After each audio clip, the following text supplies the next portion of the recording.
아이들은 학교에서 공부를 배우고 수업을 합니다. 그러면 이제 선생님 입장에서 아이들을 가르치면 아이들이 예를 들어서 요즘에는 학생 수가 많이 적어져 가지고 한 30명 이쪽 저쪽에서 이제 한 선생님이 가르칩니다. 많이 가르치면 한 35명, 적으면 한 23명, 20명 이렇게 됩니다. 초등학교가 또 규모가 작아지는 학교는 뭐 서너 명, 네다섯 명도 가르치는 초등학교도 있습니다만은 기본적으로 이제 중학교, 고등학교를 기준으로 해서 이 30명, 30몇 명 되기도 합니다. 선생님이 수업을 이렇게 하면 예를 들어 30명이 수업 받는다 그러면 수업을 잘 제대로 알아먹던 아이들은 한 30명 가운데 10명이 안 됩니다. 숫자가 10명이 안 돼요. 10명이 안 되고 좀 수업을 제대로 알아먹는다 그러면 30명 기준으로 잡으면 한 5명 정도 될 겁니다. 이 정도 이쪽 저쪽 되면 5명 이쪽 저쪽. 제가 우리 아이들을 제가 공부를 종종 봐줍니다. 근데 왜 아이들 공부를 제가 봐줄 수밖에 없냐 그러면 그 아이들이요 공부를 못하는 아이는 절대 믿음 생활을 제대로 할 수가 없습니다. 거꾸로 이야기하면 이상하다 공부 못해도 뭐 하나님을 잘 믿으면 되지. 사실은 그게 안 돼요. 물론 거꾸로는 틀린 이야기입니다. 거꾸로다는 이야기는 공부 잘하면 되느냐, 공부 잘한다고 하나님을 잘 믿는 건 전혀 아닙니다. 그러면 이제 얘가 믿음 생활을 바르게 하려고 그러는데 학교에 가서 공부를 못해요. 그러면 예를 들어 8시부터 학교에 가가지고 오후 5시까지 있어요. 그럼 몇 시간 있습니까? 9시간 있죠. 9시부터 오후 4시까지 있어요. 그러면 7시간 있죠. 7시간 동안에 공부를 못하는 아이, 못 알아먹는 아이가 도대체 무슨 생각을 하며 어떻게 시간을 보낼까요? 7시간, 8시간, 9시간, 10시간을 수업 시간에 못 알아먹는 수업 시간에 도대체 무슨 생각을 하며 무슨 마음을 먹고 시간을 보내겠느냐 그 말이에요. 또한 공부 못하는 아이는 친구들 사이에서 어떤 대접을 받을까요? 선생님에게는 어떤 대접과 대우를 받을까요? 수업 시간에 못 알아먹는 수학 문제를 선생님이 풀고 있을 때 이 아이는 도대체 무슨 생각을 하고 있을까요? 넋을 빼놓고 무관심하고 아무 생각 않고 장난치고 자고 포기하고 좌절하고 절망하고 낙심하고 그러한 것이 매일 이어진다면 학교에 가서 온갖 쓰레기와 오물을 먹고 오는 것과 똑같은 일이기 때문에 아이가 잠깐 기도하고 일주일에 한 번 예배드리고 한다 해서 아니면 매일 서로 부모님이 예배를 드려준다 해가지고 그 아이의 마음과 생각과 정신 가운데 바른 말씀과 바른 신앙생활을 할 수가 없어요. 그래서 우리 교회 아이들이라도 공부를 못하는 아이는 이건 신앙생활과 주님과의 관계에 있어서 필연적으로 문제가 생길 수밖에 없다는 걸 저는 알아요. 그냥 나중에 공부 못하는 아이가 나중에 주님 만날 수 있어요. 얼마든지 은혜도 받고 또 못하는 공부를 보충할 수도 있고 다 어떻게 할 수 있어요. 그런데 지금 현재 내가 예수를 믿고 있고 섬기고 있는데 지금 내가 공부를 못해요. 그러면 믿음을 유지하고 살아나가기는 굉장히 어렵다는 이야기입니다. 굉장히 어려워요. 왜냐하면 학교 가서 전반적으로 죄를 짓고 오거든요. 학교 가서 공부에 관심이 없으니까 친구들하고 떠들고 놀고 장난치고 선생님 말 들을 때 못 알아먹기 때문에 무관심해버리고 알아먹으려고 노력하지도 않고 머리에 생각을 굴리지도 않고 그 다음에 하나님 앞에서도 학생의 신분이나 학생의 부르심을 가졌는데 충실하지가 않아요. 작은 일에 충성한 자에게 큰 것으로 맡겨주리라 했는데 자기가 학생 때 초등학교, 중학교, 고등학교, 또 대학교 그렇다 치면 자기에게 하나님께서 불러신 그 부르심 작은 일에 충성하지 않는 아이가 어떻게 하나님께서 주시는 큰 것을 맡을 수 있느냐? 하나님 큰 것을 맡기지를 않습니다. 그래서 내가 지금 현재 주님을 믿고 있는데 내가 학생이에요. 내가 중학생이다. 그러면 공부 못하는 아이는 절대 믿음 좋은 아이가 되지를 못합니다. 학교에 가서 계속 죄를 지으니까. 그것 때문에 제가 공부를 못하는 일들이 아이들한테 생길 때면 그 영적 원리 때문에 무관심할 수가 없어서 영어도 가르치고 수학도 가르쳐요. 그러면 제가 가르치는 거 저는 싫어서 정말 혼납니다.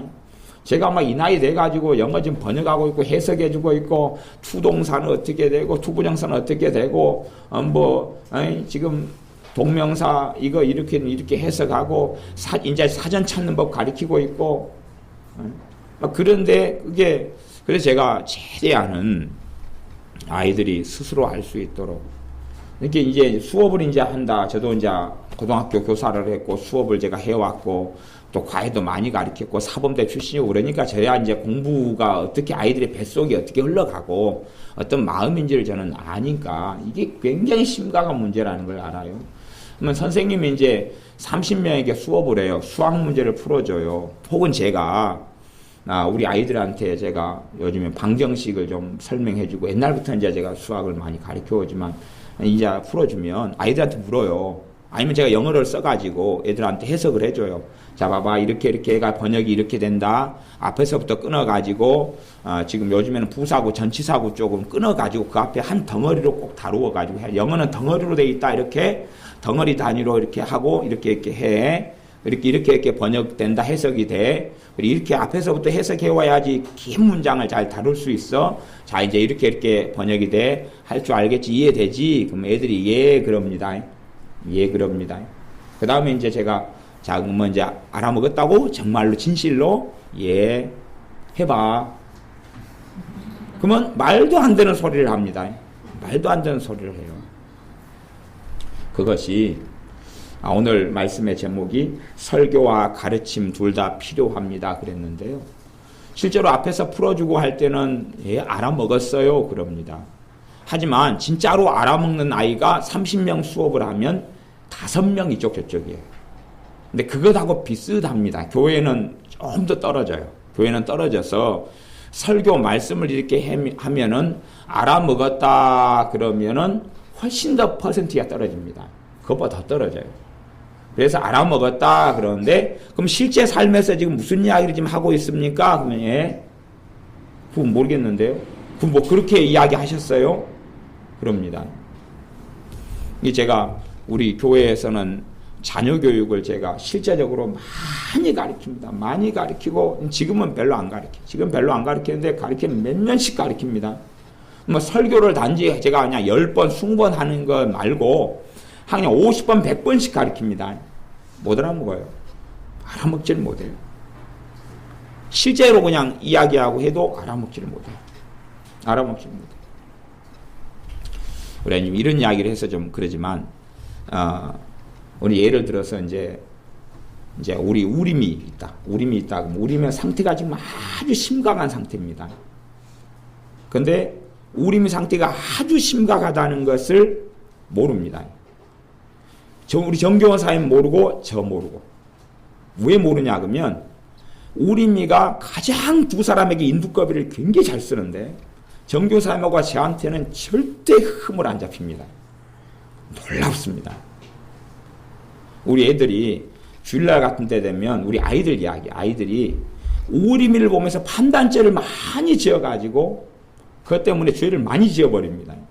그래서 우림이가 눈만 사납기 때문에 토끼에 귀신이 확 역사하니까 무서워가지고 벌벌 떨고 주원이한테 막 역사해서 떨면 떨어버리고 그러는데 모릅니다. 인두꺼비를 써가지고 있는데 그게 지금 상태가 많이 심각해졌는데 우리 아이들은 다 알아요. 이제 예배 때는 말씀 안 듣고 다 그냥 자고 그냥 신경 안 쓰고 예배 시간에 항상 싸우고 뭐 3층에 있어도 그 정도는 이제 우습게 넘어갈 수 있다 그러는데 막 그건 모두 복잡한 문제가 있는데 제가 직접 제 눈에 보여야 되는데 잡히질 않는 거예요. 현장에서 매일 하루에 몇 번씩도 보고가 들어오는데 그래서 오지가 하면 야 우리 정교원 사람들 잘 현장을 못 보니까 동영상 찍고 사진 찍고 자료를 한두 장 가지고 안 된다. 충분히 해서 자료를 좀 제출하고 좀 해라. 근데 내 눈에는 진짜 얘가 너무 영리하다. 잡히지가 않아요. 잡히지가. 근데 상태가 제가 심각한 건 아는데 현장이 잡히지를 않는 거예요. 이게. 그러니까 오지가 하면 어제 오사모님이 우림이 엄마가 그러더라. 나는 우림이는 못 다루어요. 그럼 6살에 못 다루어요 라고 말이 나오면 어떻게 딴 이야기 이제 아빠밖에 못 다루어요. 그러면 이제 큰일 나는 거예요. 그게. 전능하신 하나님 앞에서 이거 완전히 심각한 범죄입니다. 나 6살 된 딸을 다룰 수 없어요. 그러면 그거 어떻게 하겠어요? 하나님 앞에서. 완전히 그거 안 됩니다. 그거. 무조건 다루어야 되지. 뭐 못 다루어요 도대체. 그러니까 아무리 자녀를 많이 이야기해도 그건 이제 설교고, 일방적인 설교고, 가르침이 필요한 거예요. 가르침이 필요한데 가르쳐도 손에 안 잡혀. 이게 제가 아이들을 가지고 자 설명해줬어. 영어를 설명해주고 수학을 설명해서 이해됐지. 예. 나는 너희들의 본질을 알아. 그래서 똑같은 문제를 제가 지금 5번을 연속에 풀어준다. 저 그렇게 가르칩니다. 수학을 제가 문제 풀어도 한 10번씩은 계속 풀어줍니다. 한 번 알아먹었다 해도 못 알아먹는 줄 아니까 일단은 어느 정도까지 또 풀어주고 또 풀어주고 또 풀어주고 또 풀어주고 이 정도면 좀 이제 알아먹었지. 예, 충분히 알아먹었어요. 좋아. 내가 숫자만 좀 바꿀게. 풀어봐. 에? 푸는데 알아먹었잖아. 내가 3번 지금 5번 지금 풀어줬어. 너희들하고 나하고 영어 한 적이 얼마나 많이 있냐. 이거 이제 이렇게 번역하는 거 알겠지? 예. 그러면 좋아. 이 문장 다 배운 거고 다 아는 건데 이 문장 해석해봐. 그러면 어제도 애들 영어 해석해보라니까 뭐라고 하더라. 뭐 하여튼 이상해가지고 희한한 해석이 나오던데 난 머리 털라고 영어 해석과 번역이 그런 놀라운 해석이 나온다는 걸 아직 한 번도 이 나이 되도록 겪은 적이 없는 놀라운 하여튼 해석이 나오더라고. 그래서 이야 진짜 새로운 언어의 세계가 새로운 방언의 세계에 열리는 모양이다. 뭐 그런 거 있잖아요. 그러니까 실제적으로 듣고 배우는 그러니까 학교에서 선생님이 강의를 하고 수업을 하는 것하고 그 정도가 충분하지는 않는 거예요. 물론 신앙생활 속에서도 성령 충만한 사람들 막 성령이 놀랍게 심령 안에 역사하고 말씀을 깨닫게 해주시고 이런 사람만 설교를 통해서 충분히 먹을 수가 있어요. 나머지는 손에 잡혀줘야 되는 거예요. 오늘 성경 에베소서 4장 11절부터 16절까지를 제가 읽어보겠습니다. 주님께서 그가 혹은 사도로 혹은 선지자로 혹은 복음 전하는 자로 혹은 목사와 교사로 주셨으니 이는 성도를 온전케 하며 봉사의 일을 하게 하며 그리스도의 몸을 세우려 하십니다. 성도 하나님의 아들 딸을 온전케 하려고 하나님께서 사도 선지자 복음 전하는 자 목사와 교사를 주셨다 그럽니다. 그 다음에 13절 우리가 다 하나님의 아들을 믿는 것과 아는 일에 하나가 되어 온전한 사람을 이루어 그리스도의 장성한 분량이 충만한 데까지 이르리니 이는 우리가 이제부터 어린아이가 되지 아니하여 영적으로 신앙적으로 어린아이를 벗어나게 된다는 거예요. 누구 때문에요? 사도 선지자 복음 전하는 자 목사와 교사. 이게 제가 오중사역 이야기 하려는 게 아니고 이 5가지 사역의 핵심이 뭐냐 그러면 제가 집으면 2가지입니다. 핵심은 2가지입니다. 어떤 거냐 그러면 설교하는 다시 말하면 선포하는 사역하고 가르치는 사역 2가지로 나눕니다. 선포하는 사역하고 가르치는 사역.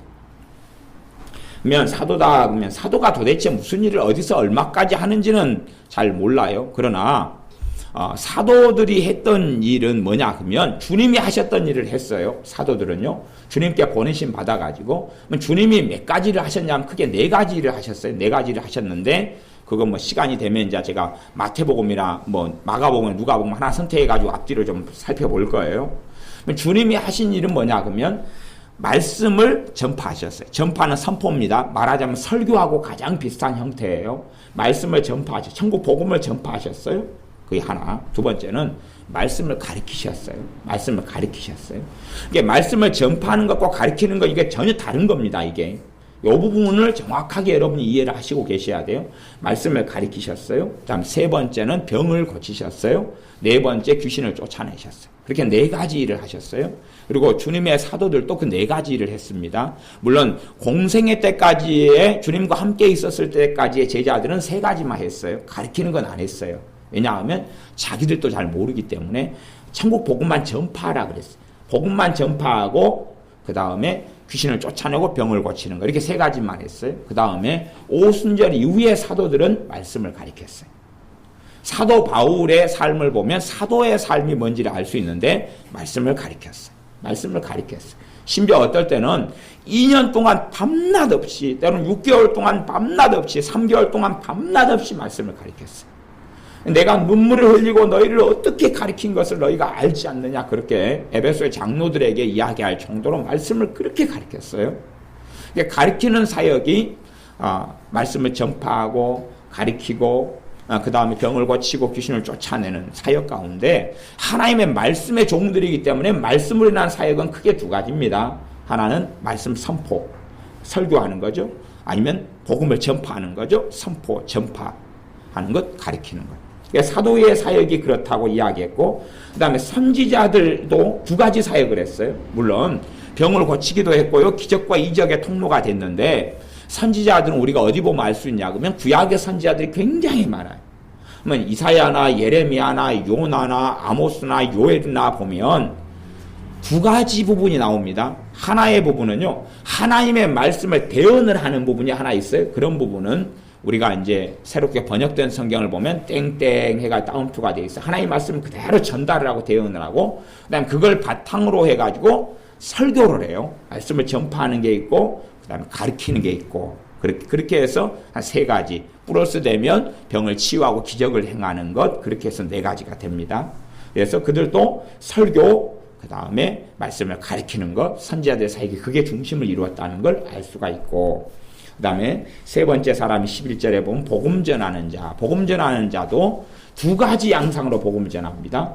하나는 큰 집회를 가지거나 아니면 예배당에서 설교 시간에 복음을 전파하는 일을 하나 하거나 또 하나는 개인적으로 복음을 전파합니다. 자기의 간증, 자기가 주님을 만났던 일, 그 다음에 예수님에 대한 말씀을 풀어가지고 가르치면서 대화, 커뮤니케이션 하면서 복음을 전합니다. 그래서 두 가지. 복음을 전하는 사람도 일방적인 선포나 설교나 그것만이 아니라 가르치는 것을 통해서 더 세밀하게 어떤 사람이 주님을 만나게 된다는 사실. 그다음 네 번째 사람은 목사입니다. 목사라는 사람은 여기서는 본래 하면 목자라, 패스터라 그러는 게 좀 맞습니다.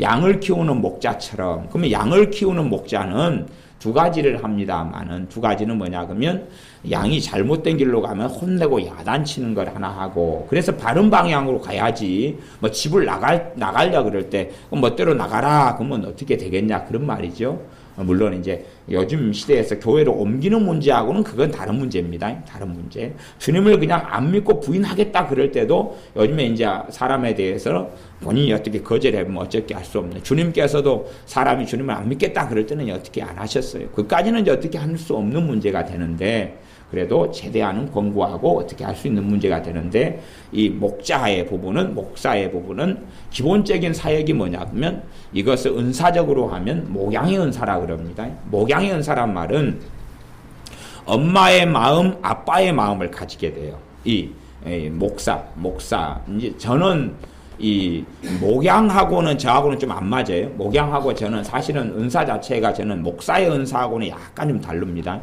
이게 주로 목사의 은사를 가지게 돼. 이게 목양의 은사라고 이제 표현하면 그 목양의 은사를 가진 사람이 주님 앞에 순종하고 오래 살아가다 보면 주님의 부르심이 목사의 부르심이 와요. 이게 지금 현대적인 교회의 개념하고는 틀립니다. 영적으로 일어나는 실제적인 일을 제가 이야기하는 거예요. 그러면 목양이라는 것은 어떤 게 하느냐 그러면 믿음이 연약한 사람을 보면 가르치고 싶고 세워주고 싶고 돌봐주고 싶고 자꾸 마음이 가고 기도할 때 생각이 나고 그래요. 그런 사람이 무슨 은사를 가지냐 그러면 목양의 은사를 가져요. 그 목양의 은사를 가진 사람이 계속 그 성령의 이끄심과 인도하심에 순종을 하게 되면 그러면 이제 목자로서의 부르심을 가져요. 물론 현대 교회적으로 목사 안수를 받느냐 안 받느냐 아니면 선교사님 되느냐 안 되느냐 하고는 별로 상관이 없는 이야기입니다. 그래서 이 본래적으로 이 목자라고 하는 이 목사의 주된 일은 이 목양이에요. 양육이에요. 그러면 양육은 주로 뭘로 통해 이루어지냐 그러면 가르침을 통해서 이루어지는 게 양육입니다. 그러니까 핵심은 가르침이에요. 가르치는 가운데 귀신도 쫓아내기도 하고 치유를 위해 기도하기도 하고 그래요. 그 다음에 그래서 요즘에 목사들의 임무는 설교가 있죠. 하지만 기본적으로는 목양이에요. 그 다음에 다섯 번째 교사를 주셨으니 교사는 가르치는 사람을 교사라 그럽니다. 가르칠 때도 두 가지로 크게 가르칩니다. 단체를 모여가지고 가르치는 게 하나가 있고 또 하나 개인적으로 가르치는 게 있고 그래서 제가 신자들의 신앙생활에 두 가지가 필요한 거예요. 혼자 입장을 바꿔놓고 하면 내가 가르침을 이제 말하자면 선포 또 설교를 듣는 것 하나하고 그 다음에 가르침을 받는 것 하나하고 두 가지가 필요해요. 두 가지 가운데 하나가 부족하게 되면 정상적인 신앙생활을 못하게 된다. 그 말입니다. 정상적인 신앙생활을 못해요. 설교를 듣게 되면 내 혼자 판단하고 내 혼자 해석하고 내 혼자 생각합니다. 그리고 그 중에서 아주 그냥 우등생, 장학생, 그런 30명이 수업을 들으면 5명 이쪽 저쪽이 알아먹는 그 정도밖에는 안 되는 그 소수만 정상적인 이해를 하고 나머지는 정상적인 이해를 별로 하지 못하게 됩니다. 수업도 애들한테 어려운 단어와 개념에 대해서 물어봐요. 갑자기 이 단어에 대해서 어떻게 생각하냐 그러면 얼토당토하는 이해를 가지고 있습니다. 그러면 너 이번에 중간고사 볼 때 그거 어떻게 그거 했냐 그러면은 그 단어의 뜻을 자기가 대강 찍었대요. 찍어가지고 연결시켜서 외웠대요. 그러니까 오해와 곡해가 막 일어나요. 이게 학문도 그런데 하나님 말씀에서는 그런 게 굉장히 많이 벌어집니다. 그래서 우리의 삶 가운데 우리의 신앙의 성장 가운데 주님을 닮아가는 삶 가운데는 설교 또 다른 말로 하면 선포 캐리그마라고 하는 선포 설교 그런 디다케라고 하는 어떤 그런 요소만이 아니라 가르치는 게 필요한 거예요. 가르침을 받는 게 필요해요. 1대1로 때로는 1대3으로 근다든지 뭐 어떤 교재를 가지고 하는 거 말고 성령님 안에서 주님 안에서 성령 인도하심과 이끌리심을 통해서 가르치는 거예요. 이게 자녀에게도 부모가 잔소리를 하는 게 있어요. 잔소리는 사실은 가르치는 거하고는 굉장히 거리가 멉니다. 잔소리를 통해서는 자녀를 거의 가르칠 수가 없어요. 잔소리가 아니라 잔소리는 주로 모조품이 많습니다. 모조품. 가르치는 것은 모조품인데 오리지널로 가르쳐야 돼요. 그러면 이제 가장 첫 번째 부모가 자녀를 가르쳐야 될 사명은 뭐냐 그러면 하나님의 자녀로 하나님의 말씀을 가르치는 거죠. 하나님의 말씀을 가르칠 때에 애를 예배당에 데리고 가 설교를 듣게 하는 것은 기본적인 걸 듣게 하는 건데 어린 아이들은 이해력이 훨씬 부족하기 때문에 까먹어요. 그러면 그걸 부모가 가르쳐줘야 돼요. 이제 1대1로 가르쳐줘야 돼요. 설명을 해주어야 돼요. 그리고 아이의 삶 속에서 실제로 적용되는, 실제로 필요한 것, 실제로 쓰는 것을 해줘야 돼요. 그렇게 해줘야 돼요. 물론 자녀가 수동성만 있고 억지로 어떻게 한다 그러면 거기에서 더 나아가지는 못할 거예요. 억지로 한 수동성 속에서는 주님과의 관계가 깊어지지 않으니까요. 그 부분까지도 이제 도와주어야 되지만 최소한은 말씀을 개인의 삶 속에서 도와줘야 돼요. 그러니까 예배에 갔는데 기도에 대한 설교를 했어요. 그럼 기도에 대한 설교를 자녀한테 듣게 한 다음에 야 이제 기도해라. 목사님 설교 다 들었지 이제 기도해라. 그래가 되는 게 아니고 아이의 기도 생활을 살펴봐야죠. 살펴본 다음에 기도 생활 잘 못하면 내가 기도 생활을 충분히 배웠다 그러면 내가 배운 기도 생활을 가르쳐 줘야 된다 그 말이에요. 실제로 이렇게 기도하는 거야. 아니면 너가 이렇게 기도할 때 이런 문제가 생겼지. 그런 부분이 어렵다고 그런 부분은 이렇게 되는 거야. 그래서 크게는 일단은 치유하고 축사는 좀 제외해놓고 말씀 부분에서 말씀을 전하고 선포하고 설교하고 그 다음에 가르치는 것, 가르침을 받는 것, 가르치는 것. 이 두 가지가 예수님을 닮아가고 성장하는데 아주 핵심이다. 이 5가지 사도, 선지자, 복음 전하자, 목사, 교사가 했던 치유, 축사를 빼놓고는 말씀 부분에 있어서는 설교하고 가르치는 것, 이 2가지. 그렇기 때문에 우리는 설교만이 아니라 설교는 최소한밖에 안 돼. 최소한. 그리고 그것도 이해나 깨닫는 것이 굉장히 드물고 적어집니다. 직접적인 가르침을 어떻게 받을 수 있느냐가 핵심이 되는 거예요. 직접적으로 어떻게 배울 수 있느냐는 것이. 그것이 가장 빨리 가는 길이에요. 그것 때문에 그 결과로 그래서 이 가르치는 것, 말씀을 전하는 것 이걸로 12절에 이는 성도를 온전케 하며 그래서 온전하게 된다 그러는 것이에요. 가르치는 것 없이 온전케 되지를 않습니다. 그 다음에 봉사일을 하게 하며 봉사일을 한다는 것은 교회에서 말하는 어떤 봉사를 넘어서서요. 내가 하나님을 섬기는 봉사를 이야기하는 것입니다. 하나님의 사명, 하나님의 부르심 가운데서 하는 봉사를 이야기하는 거지. 그러지 교회에서 청소하자, 아니면 꽃나무 사서 꽃 심자, 아니면 벚꽃이 하자, 강단 어떻게 하자, 아니면 식사 준비하자, 이런 봉사를 넘어서는 이야기입니다. 더 훨씬 더 방대하고 넓은 의미에서 봉사를 이야기하는 것이지, 협의적인 어떤 단편적인 걸 이야기하는 게 아닙니다. 그리스도의 몸을 세우려 하십니다. 그렇게 되어서 13절 하반절에 그리스도의 장성한 분량이 충만한 데까지 이르게 된다. 그럴 때에 14절에 보면 사람의 괴술과 간사한 유혹에 빠져. 제가 오늘 오전에는 악인에 대한 이야기를 했습니다. 뭐에 빠져버려요, 사람들이요? 믿는 사람들이 제대로 성장하지 않아 버리면 뭐에 빠져요? 사람의 괴술에 빠지고 간사한 유혹에 빠져버리죠. 그렇게 돼서 모든 교훈의 풍조에 밀려 요동치 않다. 여기 요동해 버린다는 거예요. 이 말 교훈이라면 요 가르침, 요 사상, 요 가치관, 요 생각, 요 말을 들으면서 그냥 완전히 요동한다면 뒤집어 엎어져 본다 그 말이에요. 뒤집어 엎어져 버리는 삶을 사는 거예요. 사람의 괴술, 사람을 통해서 마귀는 사람을 속이고 잘못된 대로 끌고 갑니다. 그런 사람들이 우리 주변에요. 여러분이 어떻게 생각하시는지 몰라도 여러분 주변에 관계 맺는 사람이 예를 들어 10명이 있다. 그러면 그 중에서 악인은 한둘 이상입니다. 그렇게 생각하고 아셔야지. 야, 이게 드문데 거의 없는, 나는 못 만났는데 그렇게 되는 게 아니에요. 저는 악인인 목사님들도 여럿 압니다. 악인인 목사님들. 근데 여럿 안다는 것은 제가 직접 피해 당사자였다 그런 말로 제가 하는 것입니다. 제가 직접 피해 당사자가 되어보았다. 전에 어떤 전도사님을, 지금 목사님입니다만 전도사님을 우리 교회에서 같이 사역한다고 해서 같이 있었어요. 같이 있는 가운데 그 안에 여러분은 다 모르시는데 하여튼 별일이 다 있었어. 별일이 다 있어가지고 교인들 또한 많이 끌고 나가고 별일이 다 있고. 근데 나중에 하여튼 제 욕을 여기저기 별의별로 하고 다니는데 도대체 내가 왜 그 욕을 듣는지를 모르겠는 거예요. 근데 너무나 이간질하고 욕을 하고 다니는데 그분이 아는 분, 그분의 형제 가족들이 저한테 연락이 와가지고 그 사람 그런 분인지 몰랐습니까? 그런 거예요. 그 사람이 몰랐습니까? 우리는 익히 가족으로서 당해왔는데 왜 몰라요?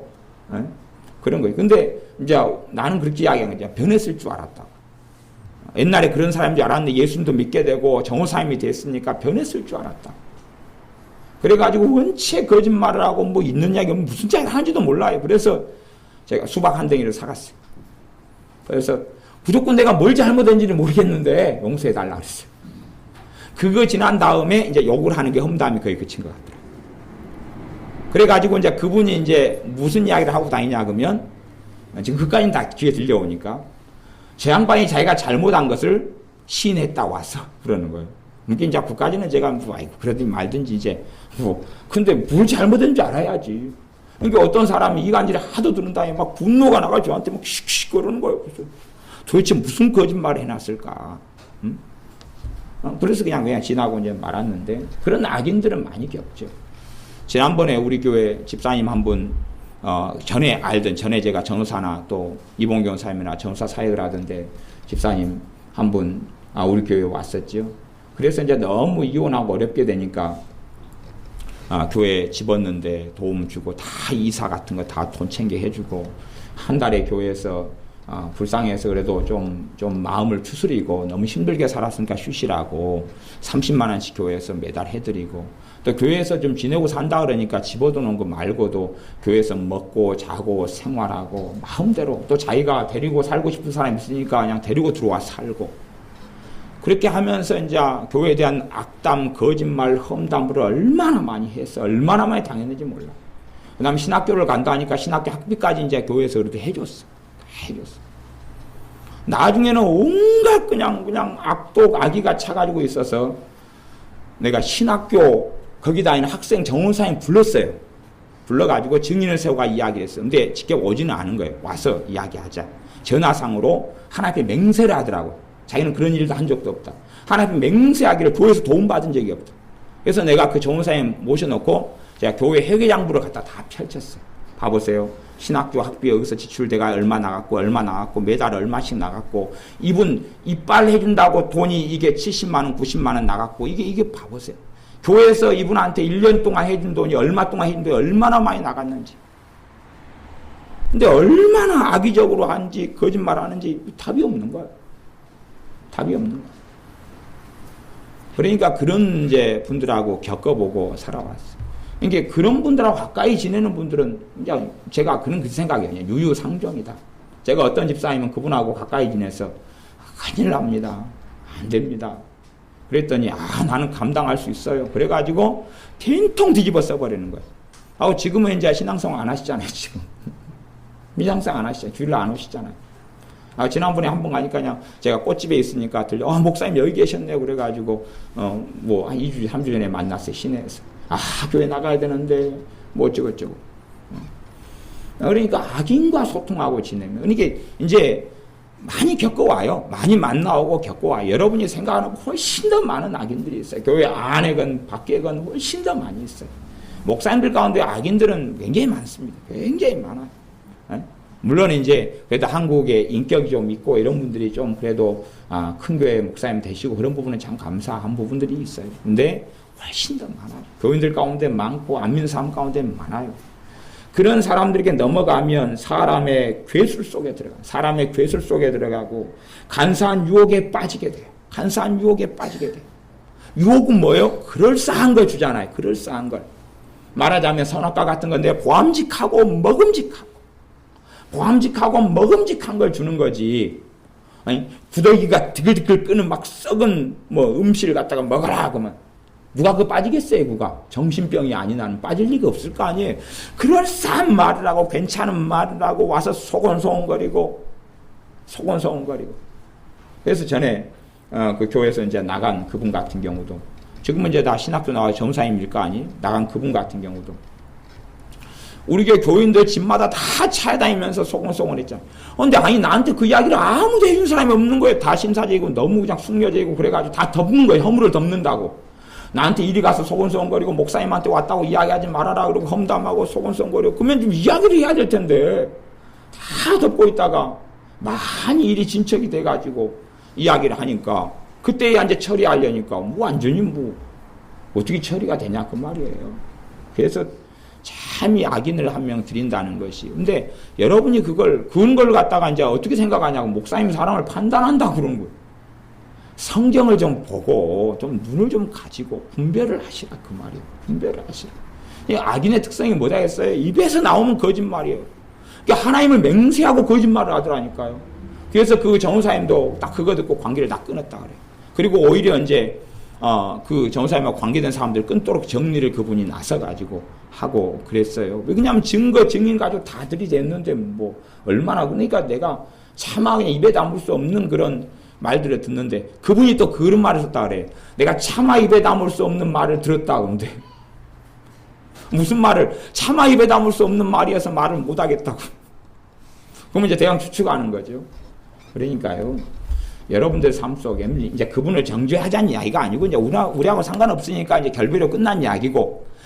그런데 여러분의 삶 속에 현재 진행형이 되는 사람과 그 다음에 과거에 맺힌 사람이 회개되지 않고 왜?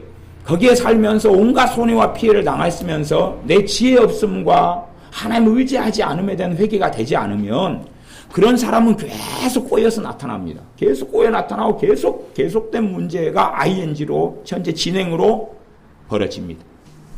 그렇기 때문에 여러분이 악인들을 만나고 그들에게 이용당하고 끌려가고 그들의 괴략에 넘어가고 괴술에 넘어가고 속임수에 넘어가고 유혹에 넘어갔던 것들은 회개하셔야 됩니다. 그렇지 않으면 계속하여 그런 유혹과 그럴싸한 말에 쉽게 부하내동하고 넘어가게 됩니다. 꼭 그걸 기억하셔야 됩니다. 그래서 말씀, 선포, 설교만이 아니라 가르침, 양자가 꼭 필요할 때 그럴 때에 성장하고 자라가게 됩니다.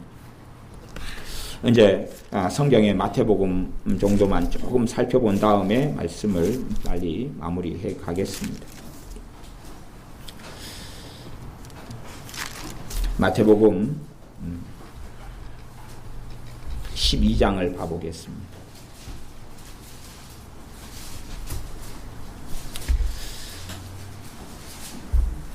제가 그냥 이제 설명하고 하겠습니다. 마태복음 12장 9절 10절에 거기를 떠나 저희 회당에 들어가시니 한편 손 마른 사람이 있는지라 사람들이 예수님을 송사하리 하여 물어가로되 안식일에 병 고치는 것이 옳으니까 이런 게 가르칩니다. 그 말이에요. 실제적인 삶 속에서 이들이 물어보고 대답하시고 그러잖아요. 여기에 가르치는 사역이다. 그 말이 실제적인 삶 속에서 일어나는 단지 그냥 주님께 산상수훈처럼 일방적으로 통보를 하잖아요. 산상수훈 같이 선포하는 건 산상수훈은 굉장히 어렵고 난해한 말씀을 하신 거예요. 왜? 대중이 들을 때는 그들은 하나님 앞에 깨닫는 게 허락되지 않았어요. 그렇기 때문에 깨닫지 못하고 보아도 보지 못하며 들어듣지 못하게 하기 때문에 제가 항상 그 이유 때문에 산상수훈이 어렵고 힘든 거니까 함부로 해석하지 말라. 어떤 부분은 못 알아먹는 게 많다라고 제가 이야기를 해도 사람들이 잘 이해를 못하시. 그까지는 뭐 어떻게 하지 못하겠고. 그래서 실제적인 대화 만남 속에서 일이 일어납니다. 그 다음에 이제 24절에 보면 바리새인들은 듣고 가로되 이가 귀신의 왕 바알세불을 힘입지 않고는 귀신을 쫓아내지 못하느니라 하거늘 예수님께서 저희 생각을 아시고 가라사대 스스로 분쟁하는 나라마다. 그렇게 실제 현장에서 어떤 사람의 생각과 어떤 사람이 가지고 있는 것을 주님이 보시고 가르치시는 거예요. 성령의 역사 속에서. 이렇게 실제의 삶 속에서 부딪히고 충돌하고 터치되고 그럴 때만이 사실은 이게 다루어지는 거예요. 그러지 단순히 설교 때 가지고 삶이 내가 드러나지 않고 삶의 문제가 드러나지 않고 충돌하지 않고 그렇게 돼서 가만히 얌전히 앉아있다가 갔다 왔다가 그러면 어떻게 터치가 되지 않아. 하나님의 말씀에 오늘 오전의 말씀에 그랬지요. 이웃을 반드시 뭐라 그랬어요? 책선하라 그랬죠. 이제 우리 요즘 말로 하면 책망하라, 꾸짖으라 그 말이에요. 이웃을 반드시 꾸짖으라. 왜 쉬워요? 어려워요? 어렵지요. 그게 이웃을 몸처럼 사랑하는 것이. 말로? 돈으로? 빌려주는 거? 아니요. 이웃을 반드시 책선하는 거. 이웃은 누가 들어갑니까? 형제, 자매, 사촌, 옆집 사람 다 들어가. 나와 관계 맺는 사람이 다 이웃이에요. 반드시 책선. 그게 이웃을 사랑하는 건데 나는 내 방식대로야. 하나님 방식대로가 아니라. 그의 잘못을 꾸짖는 것은 관계를 걸어야 됩니다. 인간관계 걸어야 돼요. 인간관계 걸어야 돼요. 끝나든지 안 끝나든지 거는 거죠. 요즘 누가 도대체 책망을 받으려고 그럽니까? 야단치면 누가 자존심 안 상합니까? 다 자존심 상하고 기분 나빠요. 기분 나빠요. 다 자존심 상해요. 이게 문제가 일어나는 거예요. 얼마든지 일어나는 것이에요. 얼마든지 일어나요. 근데 그 책망을 할 때 그 사람은 정체를 드러내. 거기서 그 사람은 선택하게 돼요. 이 사람의 친구로 이웃으로 남을 것인지 그렇지 않을 것인지. 거기에서 악인들이 정리가 되는데 그 이웃을 정말 사랑하는 그 행위가 반드시 그랬어요. 반드시. 하나님 말씀 반드시 그랬어요. 그걸 안 해요. 그렇게 되지 않으면 그러면서도 그 사람과 함께 이웃으로 남게 되면 너희가 죄를 입는다 그랬어요. 죄를 입는 건 뭐예요? 그 사람을 통해서 똥물을 뒤집어 쓰고 여러분 피해당하는 것 중에요. 가장 단순한 피해가 그거예요. 그 사람이 똥바가지 하나 똥물 가져와 가서 한번 확 찌끄는 것이 가장 단순한 피해입니다. 그건 좀 기분 좀 나쁘고 성질 좀 나고 그 다음에 가서 샤워하고 목욕하면 되지요. 근데 그것보다 더 심각한 피해를 겪는 것을 죄를 당한다 그랬어요. 죄를 당한다 그랬어요. 올무와 함정 속에 얽혀 들어가서 복잡한 것이. 예를 들어서 술을 취해가지고 술에 알코올 중독이나 술에 탐닉하는 사람을 친구로 두는 사람은 그게 이제 가족인 경우는 어쩔 수 없는 부분도 있고 도와야 되는 부분이 있지만 이웃으로 지금 이야기하는 거예요. 이웃으로 그런 사람을 두는 사람, 그런 사람과 가까이 하면 인생과 삶이 망가지는 것이. 왜냐하면 술에 탐닉하는 사람 안에가 뭐가 들어있겠느냐 그것이에요. 항상 술 마시고 여자 좋아하고 탐닉하고 그러면 그 뱃속에가 도대체 뭐가 들어있겠느냐 그것이. 그리고 이제 그 사람은 가족이니까 지켜야 된다고 쳐도 그 사람이 만나는 사람들은 그런 부류의 사람들이에요. 그런 부류의 사람들. 그러니까 악이나 죄나 죄를 얽히고 뒤집어 쓰지 않을 수는 없는 것이에요. 실제로 주님께서 제가 이제 마태복음만 지금 보는데요. 38절에도 그때에 서기관과 바리새인 중 몇 사람이 말하되 선생님이여 우리에게 표적 보여주시기를 원하나이다. 예수님께서 대답하여 가라사 악하고 음란한 세대가 표적을 구하나. 지금 이거 대화 가운데 일어나죠? 이게 가르칩니다. 그 말이에요. 주님의 일반적인 설교나 우리가 설교자가 설교하는 거 대화 가운데가 아니라 기도하면서나 또 이렇게 하면서나 뭐 말씀을 읽다가나 은혜 받은 걸 가지고 설교자가 준비를 해가지고 전해요. 이건 가르침이 아니다. 그 말이에요. 근데 가르치는 건 실제의 삶 속에서 벌어지는 것 가지고 서로 주고받고 그러는 거예요. 실제 내 삶을 터치하고. 그러니까 사실은 주님께 말씀 듣던 사람이 좋은 말 듣는 사람이 있어요? 한번 찾아보세요.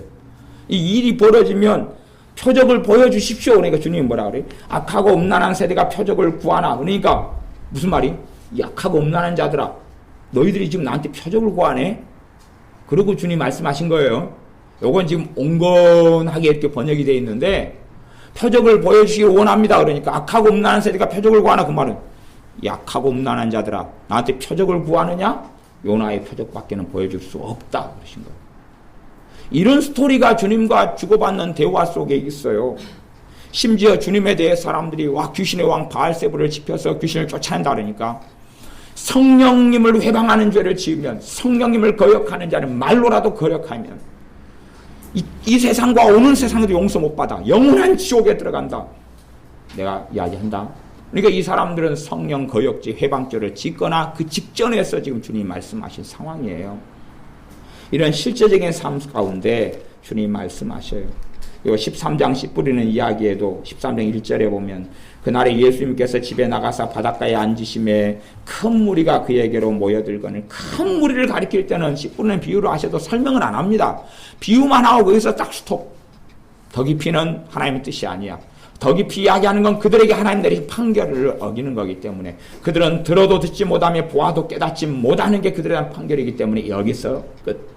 그리고 이제 지하들 만나서 지하들이 주님께 묻습니다. 10절에 어찌하여 저들에게 비유로 말씀하시나이까? 물으니까 이제 대답해 주잖아요. 이게 가르칩니다. 그 말. 앞에는 지금 설교를 했어요. 알아먹었어요? 못 알아먹었어요?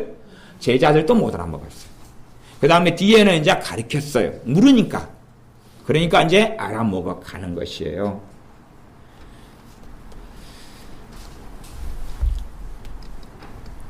그렇게 성경이 여러분이 이제 마태복음이나 그 앞에나 누가복음이나 마가복음이나 요한복음이나 이렇게 다 됐어요. 그러니까 여러분이 눈을 뜨고 보시면 요거 설교네, 요거 가르치는 거네, 요거 지하들의 삶을 보시고 이야기하는 거네. 어느 지하들이 막 싸우고 다투었어요. 그러니까 주님이 묻잖아요. 너희들이 왜 싸우고 길가에서 너희 논쟁한 게 뭐냐?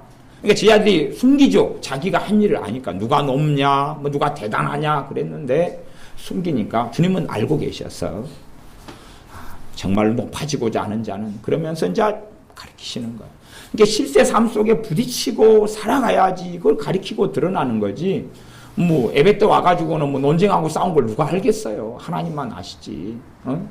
관계된 누구만 아시지. 그런 게 다루어지지 않아요. 그러니까 설교 때는 다루어질 수 없는 것은 너무나 많습니다. 30명이 학교에 수업을 들으면 겨우 5명이 쪽쪽쪽만 그냥 전반적으로 알아먹어요. 그리고 이제 한 10명, 10등까지 되는 아이들은 이제 한 50%나 30%나 이렇게 알아먹고, 그 다음에 이제 한 30명 가운데 한 20등 이런 아이들은 이제 거의 못 알아먹어요. 거의 한 10%, 20% 알아먹고 홍아롱아롱아 했다가 졸았다가 그랬다가, 그 다음에는 아이가 학교를 가면 지옥 같은 시간이 벌어지죠. 아니, 모르는 시간에 수학을 가르치는데 하나도 못 알아먹는데 아이가 그 시간에 뭐 하겠어요? 기도하고 있겠어요? 주님 못 알아먹습니다. 알게 해주십시오. 깨닫게 해주십시오. 그러겠어요? 먼 산 푸고 자고 뻘 생각하고 마음에는 별 생각하면서 죄를 지어요.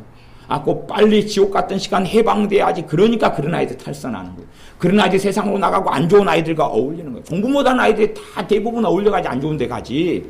공부 잘하는 애들은 소수 빼놓고는 학생 시절에는 어울려가 가지 않아요. 왜냐 하면 공부하는 재미를 알기 때문에. 공부 잘하는 아이들은 소수를 빼놓고는 공부하는 즐거움을 알기 때문에 공부 잘하는 아이들 가운데 지금 능동성을 가진 아이를 기준으로 이야기하는 것입니다. 스스로 공부하는 아이를 중심으로 이야기하는 거예요. 그런 아이들은 그 죄를 별로 학교 가서 지지를 않아요. 왜냐하면 수업 시간에 선생님 말씀 들으면 다 이해되고 재밌다. 내가 아까 예습했던 거 지금 또 설명해 주시네. 다 알아먹겠다. 그리고 복습하고 다 오는데 공부 못한 아이는 영어 이렇게 선생님 이야기, 투부정사 이야기하고 이 번역 해석 이야기하고 막 수거 이야기하고 단어 이야기해도 갑갑한 거예요. 무슨 말인지 모르니까. 근데 그때 뻘 생각하는 거예요. 도대체 뻘 생각이 뭘까요? 말씀을 묵상하고 있을까요? 왜가요? 네? 복 있는 자는 악인의 꾀에 빠지지 않고 막 그렇게 하고 있을까요? 여호와는 나의 목자시니 내가 부족함이 없으로다 막 말씀 그 수학 영어 못 알아먹으니까 그러고 있는다 그럴까요? 안 그러거든요. 계속 죄짓거든요. 이게 마음속에 온갖 근심, 절망 못 알아먹으니까 자기 능력에 회의가 생길 거 아니에요? 회의가 생기고 자기 자책이 들고 자기가 부정적인 자아상이 만들어지고 그 다음에 머리를 쓰기 싫어해요. 수동적이 점점 되어지고 그 다음에 친구들한테 또 선생님이 이제 애를 시켰어요. 시켰는데 찍소리 못하는 거예요. 땀만 진땀 흘리고 못 알아먹고 선생님한테 욕 듣죠. 그 다음에 욕 듣는 거 집에 와서 말해요 안 해요? 입도 뻥끗 안 하죠. 집에 와서 말하면 부모님이 더 야단칠 거 아니에요. 입도 뻥끗 안 하죠. 아무 일이 없었던 것처럼. 그래서 이제 애들이 인도권을 쓰면 학교에서 있었던 재밌는 일, 즐거운 일만 이야기해. 부모는 어떻게 들어요? 얘가 학교 생활 재밌게 잘하고 있는가 보다 그러는 거예요. 아니 실제로 수학 문제, 영어 문제를 풀게 해보면 아는 거예요. 학교 생활 재밌게 하고 있는지 안 하고 있는지. 얘 말은 믿을 게 못 되고 실제로 확인을 체크를 하면 되는 거예요. 우리 애들 중학교 1학년 애들 수학 점수가 45점 미만이잖아요. 응? 45 중학교 1학년 우리 애들 뭐 우리 애들 말고 딴 애들은 안 그러겠죠. 그러면 45점 미만이면 45점짜리한테 문제를 풀게 했더니 잘 못 알아먹어요. 그러면서 막 기고만장한 거예요. 내가 그 요즘에는 학교에 가요. A반, B반, C반, D반으로 나눠요. 각 성격별로 나눠가지고 가르치거든요. 우리 중학교 1학년 애들 다 D반. 최고 꼴등하는 반. 그래가지고 얘가 간증을 해요. 무슨 간증을 하냐, 목사님. 저는 계속 D반이었으면 좋겠어요. 계속 D반이면 이렇게 선생님이 쉽게 잘 가르쳐 주는데. 이게요. 제가 설명했어요. 야야. A반, B반, C반, D반의 차이가 무엇인 줄 아느냐. 요게 여기서부터 여기까지를 다 가르쳐야 되면 A반은 똑같은 한 시간에 여기서부터 여기까지 다 가르친다. B반은 똑같은 한 시간에 더 쉽게 가르쳐야 되니까 여기서부터 여기까지밖에 안 가르친다. C반은 여기서 여기까지밖에 안 가르쳐. 똑같은 한 시간에. D반은 여기서 여기까지밖에 안 가르쳐. 그러면 나머지 여기는 어떻게 할래? 쉽게 가르친다고 되는 게 아니고 쉽게 가르치려니까 재미난 이야기도 하고 좋은 아이들 깨워가면서 선생님이 남자면 군대 이야기도 해가면서 연애 이야기도 해가면서 여기서 여기까지만 가르쳐 쉽게. 쉬운 수업이라고 좋아할 문제가 아닌데 지금 한 시간에 여기서 여기까지인데 A반은 여기서 쭉쭉쭉 나가가지고 문제를 수학 같으면은 50문제를 여기서 여기까지 푸는데 같이 선생님이야. 근데 D반은 3문제 풀고 끝내는데 나머지 47문제는 어떻게 할래? 근데 D반이 좋다고? 선생님 저는 목사님 저는 D반이 계속 남고 싶어요. 야, 대단한 간증인데 선생님이 너무 쉽게 잘 설명해 줘요. 그래서 제가 환장하겠다. 무슨 일이 벌어지는지 진짜 아냐 너희들은? A반, D반, C반, D반의 진실이 뭔지 아냐? 참 애들이 그래요. 근데 하나님 말씀도 우리가 가르침을 받아야 됩니다. 가르침을 받고 실제적인 내 삶 속에서 이게 이렇구나 하고 풀어질 때만이 사실은 그걸 효과적으로 할 수 있어요. 제가 비유적으로 하면은 제가 칠판에다가 여러분이 밥을 못 하시는 분들하고 가정하고 제가 칠판에 밥하는 방법을 설명해 줍니다. 보드판에 그림 그려가지고 밥솥도 그림 그리고 쌀도 그림을 잘 그려가지고 물이랑 해가지고 밥 가스레인지에다가나 아니면 밥통에다가 밥하는 방법 제가 설명해 드려요. 그러면 그 방법을 한번 듣고 여러분이 밥을 정말 잘하는 분이 될 수 있느냐 그 말이에요. 그건 불가능하잖아요. 실제로 이제 밥을 하다가 물어볼 수밖에 없는 거잖아요. 그래서 여러분의 신앙생활과 삶 속에서 단지 제가 그냥 성경에 대한 지식이 더 있어가지고 어떤 분은 그렇게 생각하시더라고요. 야, 목사님은 성경 지식이 많아서 좋겠네요. 성경을 지식이 많아가지고 잘 가르치고 잘 푸네요. 아니면은 특별한 은사가 있어가지고 성경을 그렇게 잘 설명하고 푸네요. 아니, 은사가 특별하게 주님 주신 게 있는 건 맞아요. 맞는데요. 은사가 있다고 말씀을 잘 풀 수 있는 거 아니에요. 무슨 말이냐 그러면 하나님 말씀은 삶에 대한 이야기거든요. 내가 이 땅에 지금 한 걸음 한 걸음 걸어가며 주님과 나하고 사는 이야기예요. 그걸 겪지 않고 말씀을 경험하지 않고 겪지 않고 어떻게 설명해요? 아, 목사님 어느 신학책을 보면은 하나님을 더 잘 알고 신학적인 체계를 갖출까요? 어떤 책을 보면 성경을 잘 해석할까요? 제가 속으로 웃습니다. 아니, 하나님의 말씀은 현재 내 삶에 대한 이야기인데 내가 현재 삶에서 이 말씀을 체험하고 실증하고 경험하고 그래야지 알게 되는 거예요. 아, 목사님 성경 해석 잘하시네요. 할 말이 없는 거예요. 아니, 허구 세계, 이론의 세계는 못하면서 한다고 할 수 있겠지요. 우리 봉산초등학교 다니는 우리 애들 우리 방과 후 수업 가운데 듣는 과목 중에 하나가 외발자전거 타기예요. 외발자전거 타기를 듣는데 선생님이 곱상한 20몇 살 된 여자 선생님이래요. 근데 외발자전거를 타는 걸 선생님이 가르치는데 문제는 외발자전거 선생님이 탈 줄 모른다는 사실이죠. 그러니까 지금 한 3개월 지났던 것 같아요. 그 애들은 다 타요, 이제. 아직도 선생님은 탈 줄 몰라요. 왜냐하면 이쁘게 생겼으니까 괜히 타다가 자빠지고 엎어지면 막 긁히고 기스나고 성형 비들고 막 그럴 거 아니에요. 그러니까 탈 줄 몰라요. 안 타요. 시도도 별로 안 해요. 가르쳐요. 이게 실제로 그 선생님 모른다는 것은 뽀록이 나버리잖아요. 뽀록이 나버려. 실제 그 삶이니까. 외발자전거를 타는 것은. 하나님 말씀도 실제 그 삶이 이론과 허구를 이야기하고 있는 게 아니에요.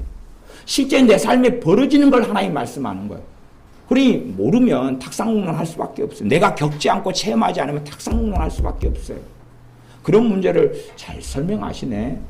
막 이런 걸 이야기를 들으면 제가 그때는 아이고 참 몰라도 정말 모른다.